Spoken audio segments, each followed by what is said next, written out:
Bom dia, irmãos e irmãs, graça e paz no nome do Senhor. Hoje de manhã, antes de vir para essa reunião, eu estava pensando, hoje é o dia de número 335 nesse ano. Nós estamos há 30 dias, de fecharmos mais um ano. Graças a Deus pela sua misericórdia que tem nos sustentado todos esses dias. Louvamos o Senhor porque a sua palavra tem sido fiel, a sua graça tem se mostrado fiel a nós. E nós agradecemos o Senhor por tudo quanto Ele tem feito, mas sobretudo por tudo quanto Ele é para cada um de nós, os nossos corações. Irmãos, abram comigo suas Bíblias, na Epístola de Paulo aos Romanos, capítulo 8. Epístola de Paulo aos Romanos, capítulo 8. Vamos ler apenas um verso de número 31. Romanos, capítulo 8, o verso de número 31. Diz assim: que diremos, pois, à vista dessas coisas?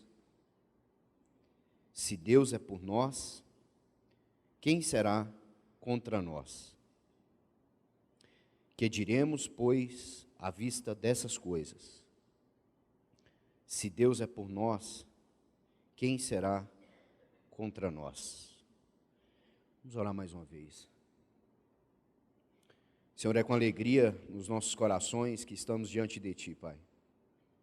Fomos convidados para essa festa, sem nenhum mérito em nós, mas apenas a Tua livre vontade soberana, que triunfou e nos salvou em Cristo Jesus, nos fazendo filhos de Deus, e nos trazendo essa comunhão tão maravilhosa, Senhor, nos vivificando, nos trazendo a paz juntamente com o Senhor. Nós queremos Te adorar nessa manhã, Pai. Também queremos Te pedir, Pai, que a Tua palavra possa nos fortalecer, possa nos trazer à memória aquilo que nos dá esperança, possa, Senhor, trazer segurança aos nossos corações, dissipar toda dúvida, todo desânimo, toda desconfiança, e que nós possamos nos agarrar com mais firmeza às verdades do Teu Evangelho. Nós oramos no nome de Jesus. Amém. Irmãos, é consolidado no meio de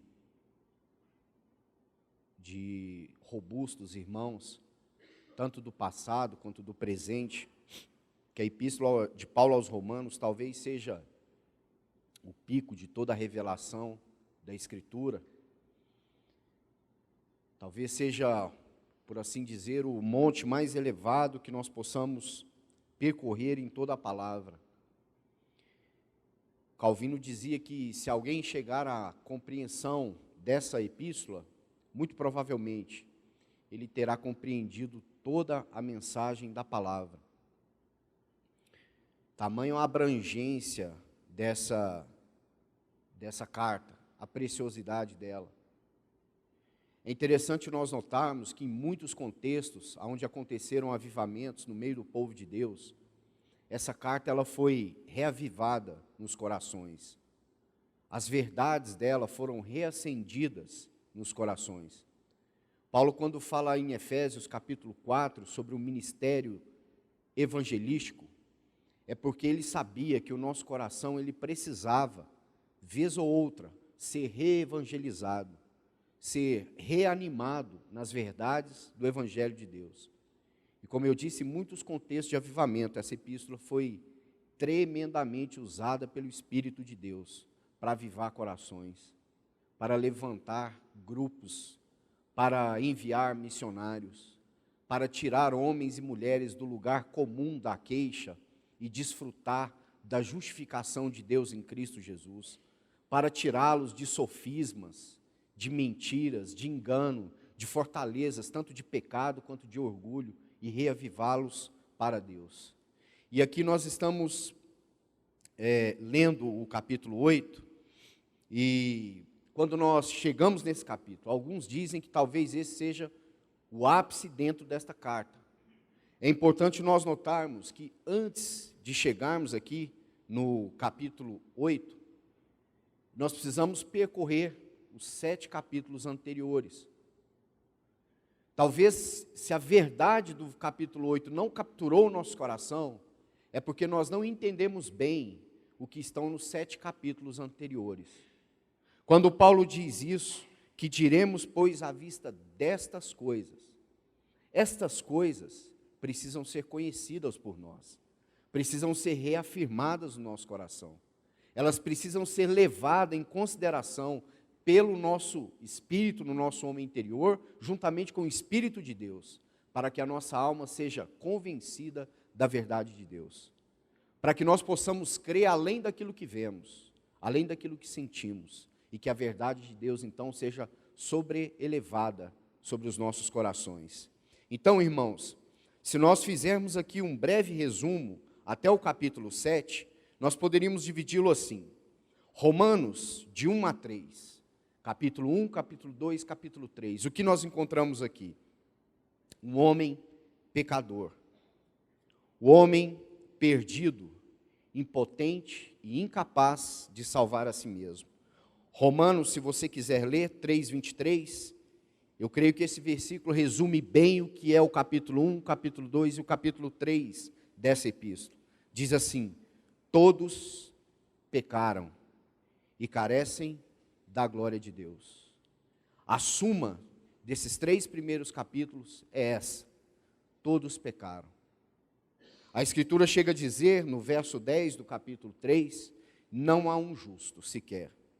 Não há quem tema, não há quem entenda, não há quem busque a Deus.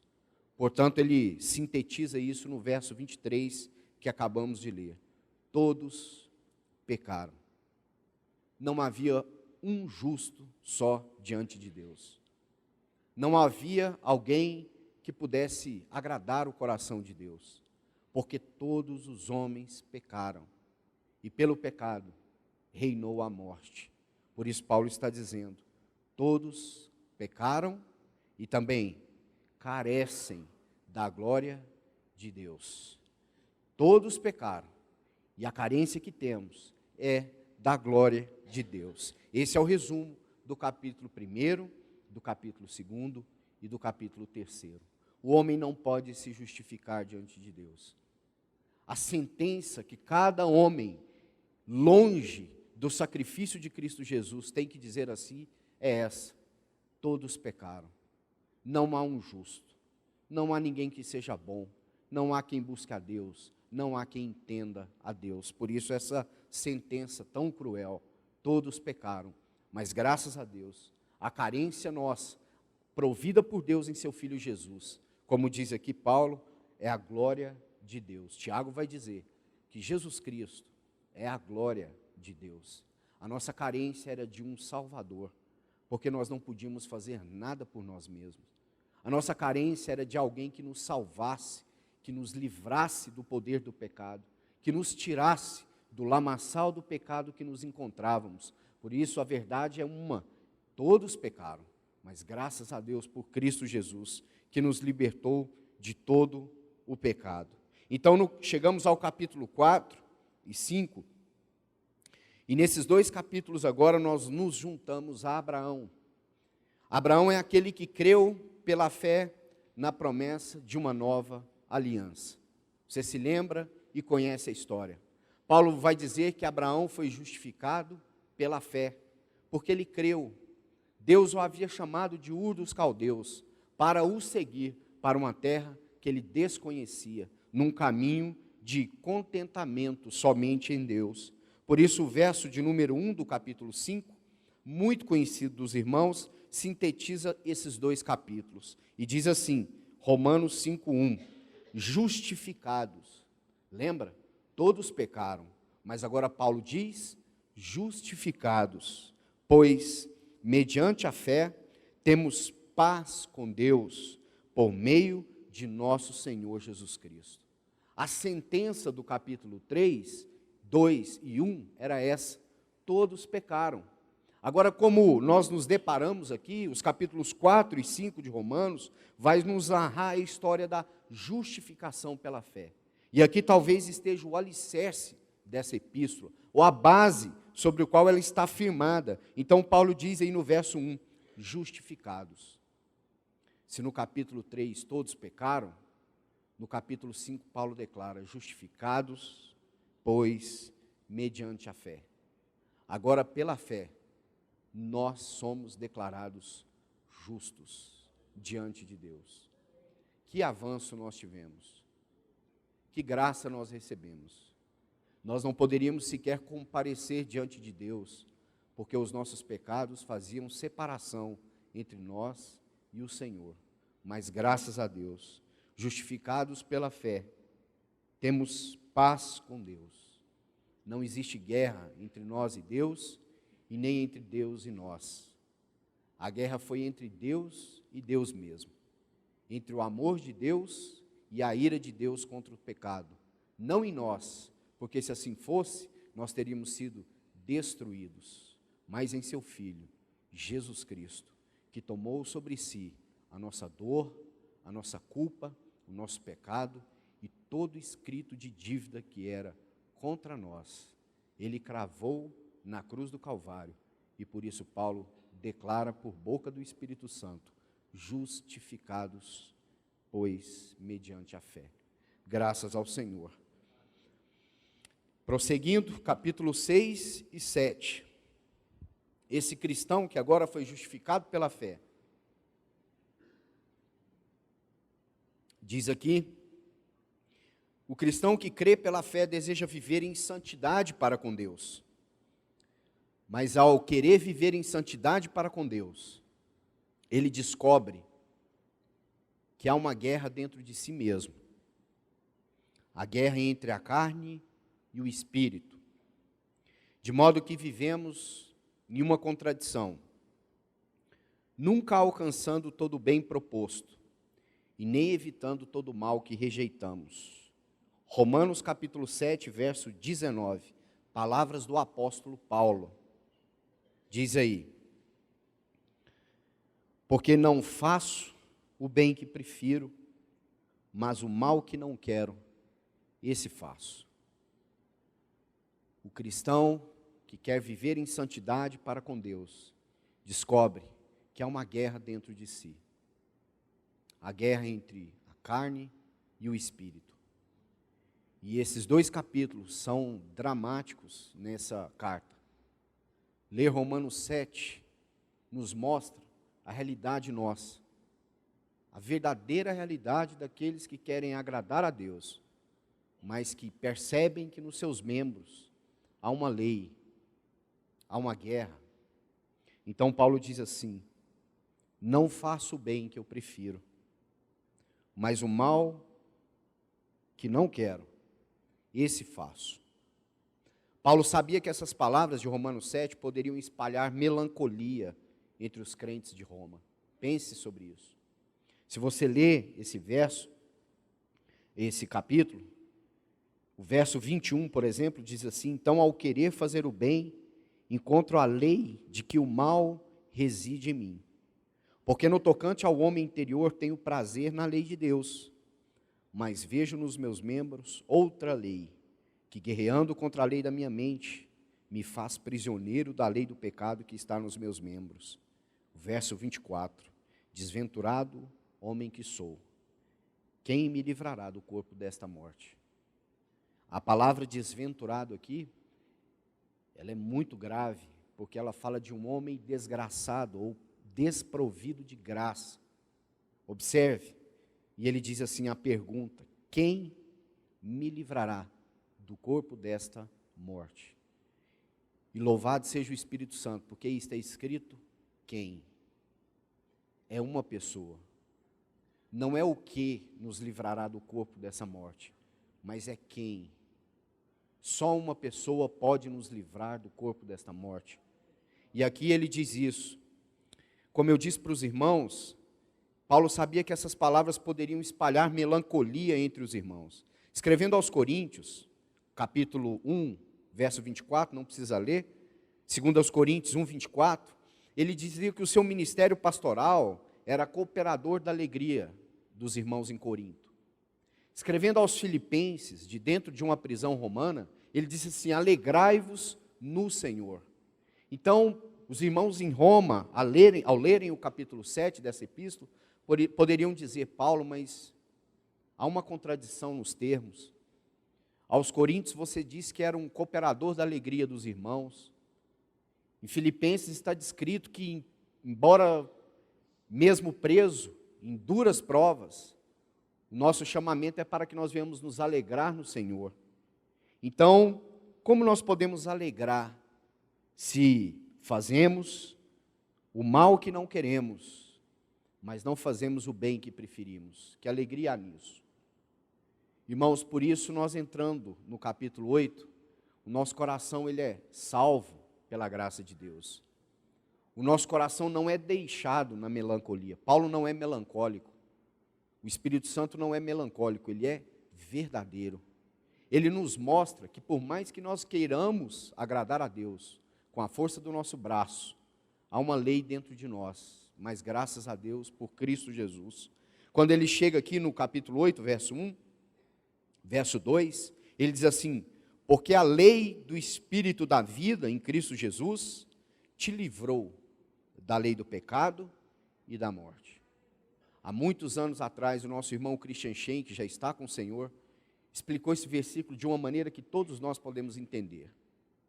É quando ele, usando a figura do avião, para que ele tenha a sua sustentação, ele voa, e ele não anula a lei da gravidade, mas uma outra lei sobrepõe a lei da gravidade, que é a lei da aerodinâmica.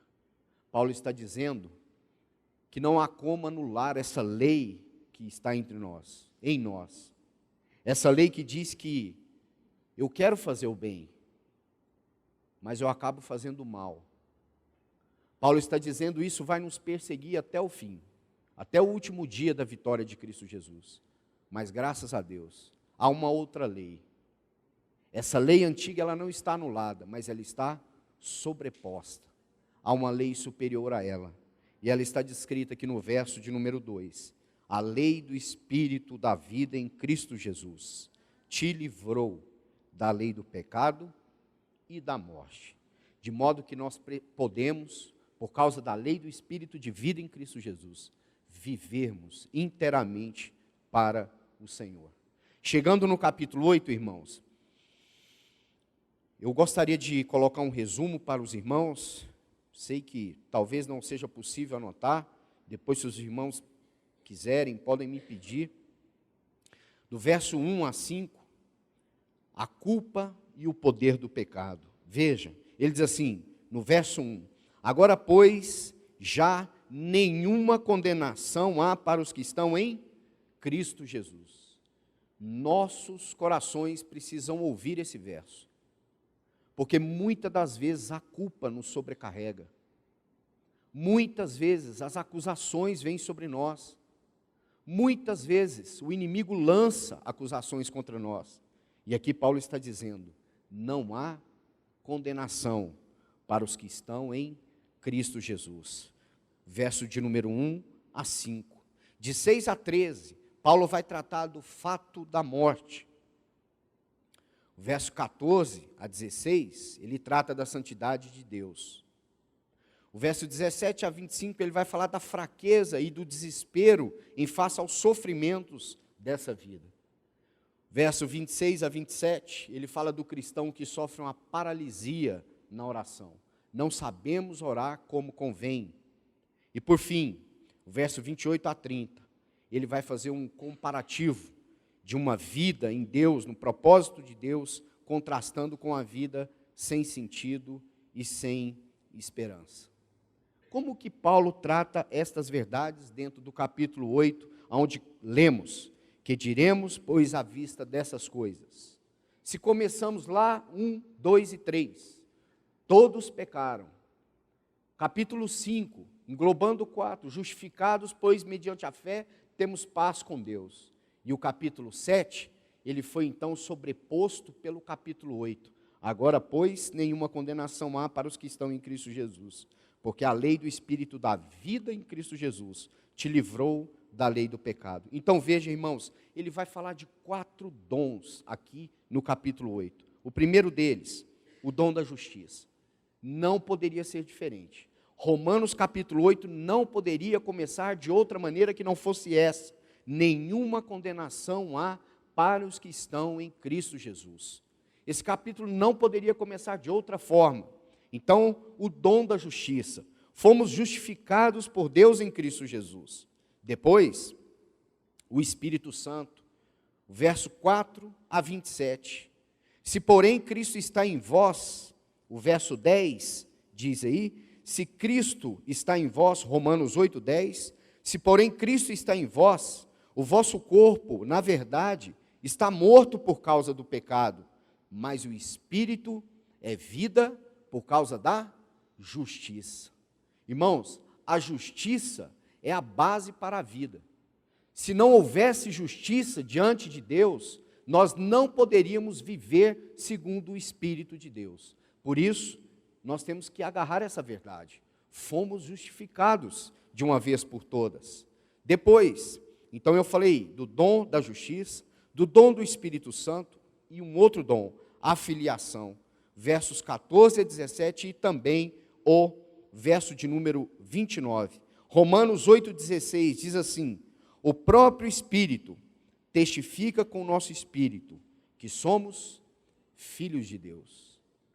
Que expressão maravilhosa. O Espírito Santo de Deus é um dom para nós. Ele habita dentro de nós. E aqui Paulo está dizendo que ele testifica no nosso espírito que nós somos filhos de Deus. Que nós somos da família de Deus. Que nós somos filhos amados por Deus. Que nós somos filhos de Deus por causa do seu amor para conosco. Irmãos, quando nós lemos isso, nós precisamos pensar acerca dessas coisas. Porque às vezes nós nos sentimos tão indignos, tão culpados, tão amedrontados, nos sentimos às vezes tão sobrecarregados. Mas veja, Paulo está dizendo, nós somos filhos de Deus. Não importa qual o problema, não importa qual o tamanho da dificuldade, do inimigo a ser vencido, nós combatemos na seguinte certeza: somos filhos de Deus. Graças ao Senhor por isso. E por último, o verso 28 a 30, antes de chegarmos aqui no 31, Paulo fala da segurança do propósito de Deus. Ele diz, sabemos, verso 28 do 8, que todas as coisas cooperam para o bem daqueles que amam a Deus, daqueles que são chamados segundo o seu propósito. Paulo está dizendo, nada pode contrariar este propósito. Tudo coopera para o bem daqueles que são chamados por Deus. Absolutamente nada na nossa vida está fora desse propósito. Nada que nós façamos ou deixamos de fazer pode contribuir para que esse propósito não seja cumprido nas nossas vidas. Então, nos versos que lemos, na última parte, verso 31 de Romanos a 39, Paulo nos chama a reagir diante dessas coisas. Por isso ele diz assim, que diremos, pois, à vista dessas coisas?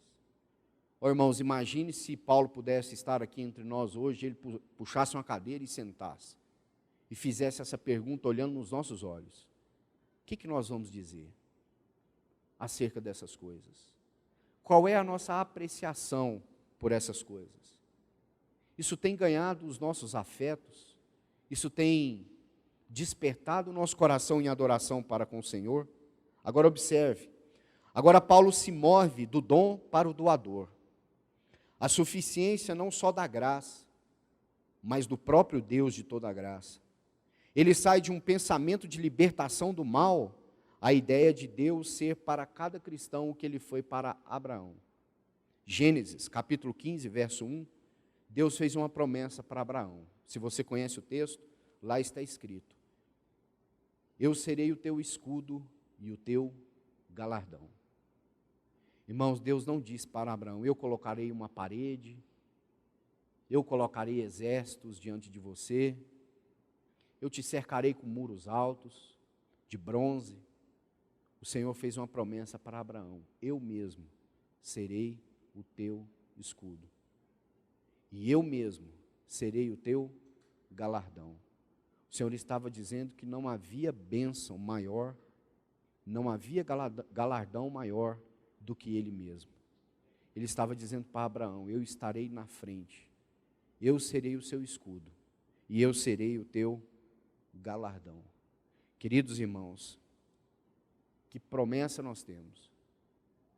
Por isso Paulo diz assim: o que nós vamos dizer acerca dessas coisas? Por isso o Espírito Santo escreve essas palavras, porque são as únicas respostas possíveis. Se Deus é por nós, quem será contra nós? Mas nós temos que dizer algo acerca disso. Paulo conclama a cada um de nós, pelo Espírito Santo, a respondermos isso. O que você, o que eu temos a dizer acerca dessas coisas?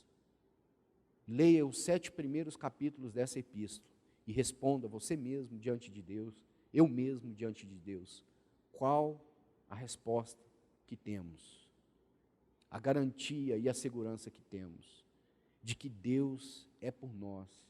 E se assim é fato e verdade na nossa experiência, podemos declarar juntamente com o apóstolo: ninguém será contra nós, nada poderá nos destruir, nada poderá nos vencer, nada poderá nos abalar.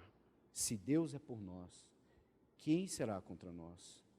Irmãos, para concluir por hoje, eu gostaria de fazer um paralelo com o Salmo de número 73. Abra comigo, por favor. Salmo de número 73. É um salmo muito conhecido de todos os irmãos. Diz assim, verso 24 e 25. Tu me guias com o teu conselho e depois me recebes na glória. Quem mais tenho eu no céu? Não há outro em quem eu me compraza na terra. Ainda que a minha carne e o meu coração desfaleçam, Deus é a fortaleza do meu coração e a minha herança para sempre.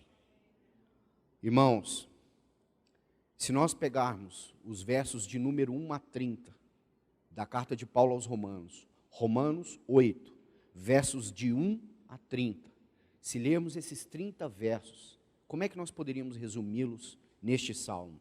Com o verso de número 24. Tu me guias com o teu conselho e depois me recebes na glória. Se nós lermos os 30 primeiros versos do capítulo 8 de Romanos, essa é a conclusão que nós vamos chegar. Tu me guias com a tua sabedoria, com o teu conselho. Tu me conduzes, tu me levas à tua própria presença, me recebes na tua glória. A lei do Espírito da vida em Cristo Jesus nos livrou da lei do pecado e da morte. E aqui o salmista diz isso: tu me guias com o teu conselho e me recebes na glória. E depois, os versos a seguir, 31 a 39, se resumiriam nesses 2 versos aqui do Salmo de número 73, o 25 e o 26. Quem mais tenho eu no céu? Essa é a pergunta do salmista. Não basta apenas ser recebido na glória, mas é na glória ver que nada é melhor que o próprio Senhor. É ver que na glória nada supera o nosso anelo pelo Senhor. Diz ele: quem mais tenho eu no céu? Não há outro em quem eu me compraza na terra. Não há ninguém que se compare a ti, nem no céu e nem na terra. E o meu coração te deseja, acima de tudo. Não há outro em quem eu me compraza na terra. Essas foram as palavras do salmista. E ele ainda conclui dizendo: ainda que a minha carne e o meu coração desfaleçam, Deus é a fortaleza do meu coração e a minha herança para sempre. Segundo a promessa que ele fez a Abraão: eu serei o teu escudo e eu serei o teu galardão. Voltando, irmãos, então, para concluirmos aqui, Romanos 8, eu gostaria de destacar 2 palavrinhas com as quais esse capítulo foi escrito. O verso 1, como eu destaquei, está aí: nenhuma condenação. Nenhuma condenação. Essa palavra nenhuma exclui toda condenação. Paulo está dizendo: Agora, pois, já nenhuma condenação há. E como este capítulo termina? Se você vai lá para o finalzinho dele, o verso 39 diz assim: nem a altura, nem a profundidade, nem qualquer outra criatura poderá separar-nos do amor de Deus que está em Cristo Jesus, nosso Senhor. Como ele começou, nenhuma condenação há. E como ele termina, nada pode nos separar. Se não há nenhuma condenação, nada irá nos separar. Se nós estamos então justificados em Cristo Jesus, nada pode nos separar do amor de Deus que está em Cristo Jesus. Se não há condenação, o elo dessa aliança está fechado. Nada pode nos separar do amor de Deus que está em Cristo Jesus. Oh, irmãos, que segurança para nós essas verdades. Por isso Paulo nos chama a refletir sobre cada uma delas. Quando ele diz, como eu falei para os irmãos, que diremos, pois, é que cada um de nós, irmãos, temos que ter uma declaração acerca dessas coisas. Isso diz respeito a mim e a você. Ele diz assim: se Deus é por nós, e Deus é por nós, e Deus é por mim, e Deus é por você, e Deus é por nós. Deus foi por Paulo, foi por Abraão, foi por Moisés. Ele é por nós. Paulo está nos incluindo nesse processo maravilhoso. Então, como eu disse para os irmãos, a aliança está concluída com a declaração: nada será capaz de nos separar deste amor. Não por aquilo que nós fazemos ou deixamos de fazer, mas é porque o Senhor mesmo nos justificou de todo o pecado, de toda a culpa e de toda a acusação que era contra nós. Para que os irmãos se lembrem, olha o verso de número 18 do capítulo 1, Romanos 1,18. Diz assim: a ira de Deus se revela do céu contra toda a impiedade e perversão dos homens, que detêm a verdade pela injustiça. O que nós temos aqui? A ira de Deus se revelando, ou a ira de Deus revelada do céu contra a impiedade e a perversão dos homens. Agora, verso 8 do capítulo 5. Então, no capítulo 1, verso 18, a ira de Deus se revela do céu contra toda a impiedade e perversão dos homens. Mas chegando no verso 8 do capítulo 5, Paulo diz assim: mas Deus prova o seu amor para conosco, pelo fato de ter Cristo morrido por nós, sendo nós ainda pecadores. Por um lado, ele revela a sua ira, mas graças a Deus, ele prova o seu amor para conosco, pelo fato de ter Cristo morrido por nós, sendo nós ainda pecadores. Irmãos, para concluirmos então, eu gostaria de sugerir aos irmãos que lêssemos juntos os versos de número 31 a 39 da Epístola de Paulo aos Romanos. Podemos fazer assim? Romanos 8, 31 a seguir. Vamos lá. Que diremos, pois, à vista dessas coisas? Se Deus é por nós, quem será contra nós? Aquele que não poupou o seu próprio filho, antes, por todos nós o entregou, porventura não nos dará graciosamente com ele todas as coisas? Quem tentará acusação contra os eleitos de Deus? É Deus quem os justifica. Quem os condenará? É Cristo Jesus quem morreu, ou antes, quem ressuscitou, o qual está à direita de Deus e também intercede por nós. Quem nos separará do amor de Cristo? Será tribulação, ou angústia, ou perseguição, ou fome, ou nudez, ou perigo, ou espada? Como está escrito: por amor de ti somos entregues à morte o dia todo, fomos considerados como ovelhas para o matadouro. Em todas essas coisas, porém, somos mais que vencedores por meio daquele que nos amou.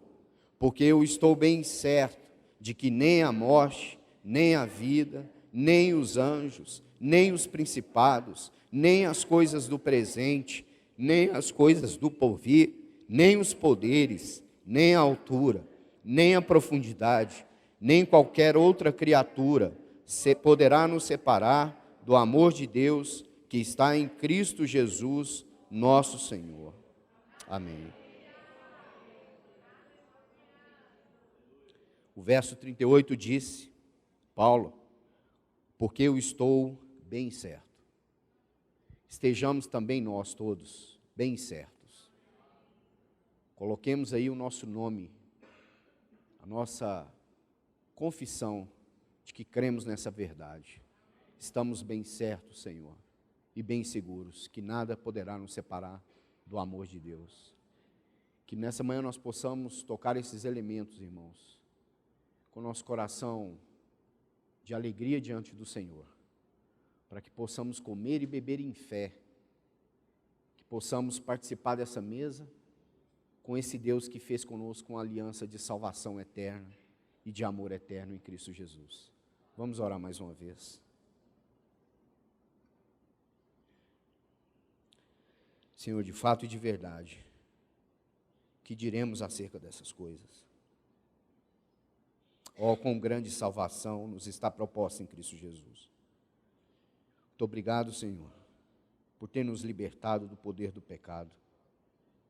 E cremos que um dia seremos livres da presença do pecado, porque seremos glorificados à Tua semelhança, seremos como Ti, Senhor.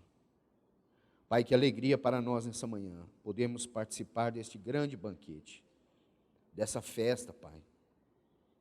Nós não podíamos participar, nós não podíamos assentar nessa mesa, mas graças a Deus por Cristo Jesus e o sangue derramado na cruz, que nos justificou para sempre, Senhor.